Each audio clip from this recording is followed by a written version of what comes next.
आज मैले लौका लिएर आएको छु। हाई गाइज, आज मैले लौकाको तरकारी बनाएर भिडियो बनाउँदैछु। त्यसैले म लौका छिलिसकेपछि मैले काट्न लागेँ। हजुरहरूले कसरी काट्नुहुन्छ? म चाहिँ यसरी काटेँ, जसरी काट्दा पनि हुन्छ। मैले लौका काटिसकेँ, त्यसपछि मैले आलु छिलेँ।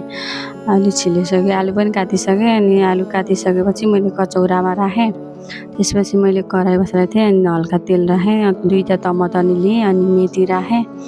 त्यसपछि मैले प्याज राखेँ, प्याज राखिसकेपछि आलु राखेँ।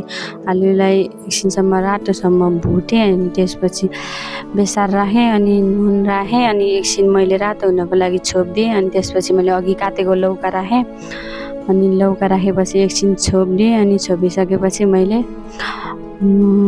टमाटर राखेँ। टमाटर राखेपछि मसला राखेँ। मसला राखेपछि मेरो बाबु चाहिँ होमवर्क गर्दै थियो, पढ्दै थियो। यताखेरि मैले भात बसालेको थिएँ अनि त्यसपछि बाबु फेरि पढ्दै थियो अनि मेरो तरकारी नि रेडी भइसक्यो।